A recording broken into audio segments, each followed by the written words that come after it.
កាលពីព្រេងនាយនៅក្នុងយុគសម័យដ៏សែនយូរលង់ណាស់មកហើយ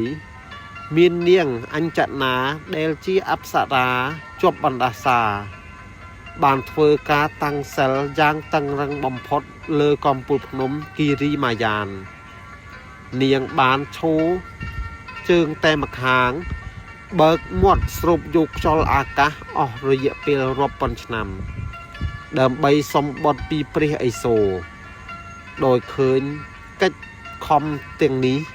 ព្រះឥសូរបានបញ្ជាឲ្យព្រះពាយនាំយកអាវុធទេពនិងកម្លាំងចក្រវាលទៅប្រសូតក្នុងផ្ទៃនាងហនុមានបានប្រសូតមកក្នុងរូបរាងជាសត្វស្វាដ៏អស្ចារ្យភ្នែកភ្លឺដូចត្បូងកែវនិងមានចង្កុំពេជ្រចែងចាំងគ្រាន់តែប្រសូតភ្លាមគេបង្ហាញឫទ្ធិបារមីអាចហោះហើរនិងបែងភាគបានភ្លាមបង្កឲ្យមានការភ្ញាក់ផ្អើលដល់ពួកឥសីនិងសត្វព្រៃក្នុងព្រៃហេមពានថ្ងៃមួយហនុមានកុមារបានក្រឡេកឃើញព្រះអាទិត្យពណ៌ក្រហមឆ្អៅគេស្មានថាជាផ្លែឈើទុំដ៏ផ្អែមឆ្ងាញ់ក៏ហោះទៅលើមេឃយ៉ាងលឿនសំដៅទៅលេបព្រះអាទិត្យ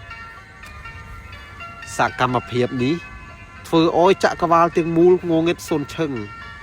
និងមានភាពចលាចលដល់ឋានសួគ៌ព្រះអិនខឹងសម្បាយ៉ាងខ្លាំងក៏ប្រើអាវុធរន្ទះវាយចំថ្គាមហនុមានឲ្យធ្លាក់ចុះមុខដីវិញដើម្បីលងលោមចិត្តព្រះពាយដែលជាឪពុកនាំទេវតាទាំងអស់រួមមានព្រះព្រហ្ម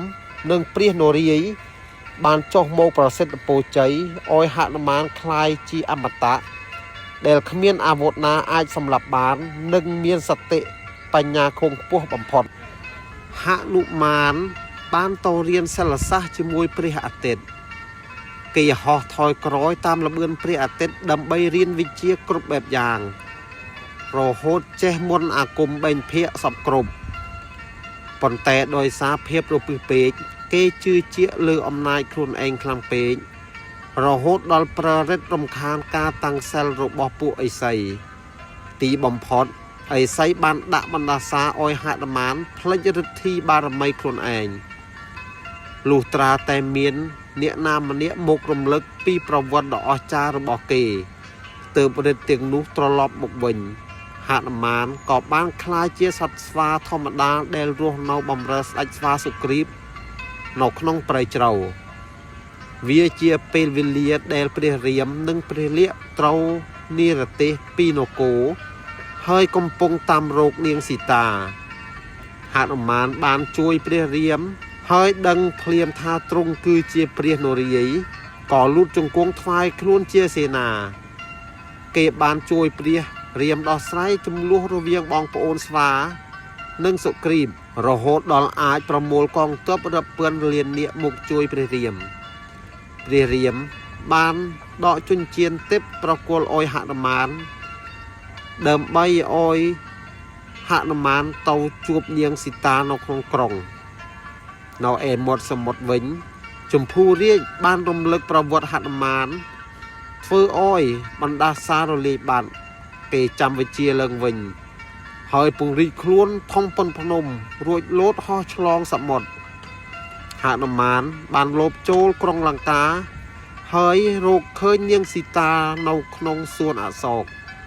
និងប្រគល់ចិញ្ចៀនថ្វាយបន្ទាប់មកគេបានបំផ្លាញសួនច្បាររាវណាដើម្បីលបងកម្លាំងទីបំផុតគេធ្វើពុតជាចាញ់ជប់ចំណងអិនចិនដើម្បីបានជួបរាវណាក្នុងរាជវាំងនៅទីនោះគេបានប្រើកន្ទុយដុតភ្លើងលោតហោះដុតបំផ្លាញក្រុងលង្កាទាំងមូលឲ្យคล้ายជាភពភ្លើងដ៏សែនរន្ធត់សមរភូមិដ៏ធំរវាងព្រះរាមនិងរាវណាបានផ្ទុះឡើងហនុមានបានបង្ហាញឫទ្ធីបារមីក្នុងការសាងស្ពានថ្មនិងការប្រយុទ្ធជាមួយនាងមច្ឆាឈុតឆាកដ៏អស្ចារ្យបំផុតគឺការលើកភ្នំឱសថទាំងមូលមកសង្គ្រោះព្រះលក្សណ៍បន្ទាប់ពីព្រះលក្សណ៍សម្លាប់រាវណាបានសម្រេចព្រះរាមចង់ផ្ដល់រង្វាន់ជាមាសប្រាក់ដល់ហនុមានប៉ុន្តែគេបដិសេធហ hạ đầm mán ban hay chuông mong hai ôi khơi ru pri riếm nâng niêng si ta nó không mẹ đồn đầm bay bằng chợ thá phía cái đây phía cứ chia rồng von thom mầm phật bò kỳ hạ đầm mán ban chơi rớt chi vết nhẹ cà pia xong tập hiệpในจักรวาลhơi nâng ruộng nâu chỉ ăn thịt tép ăn mặt tạ chỉ riêng rồi hồn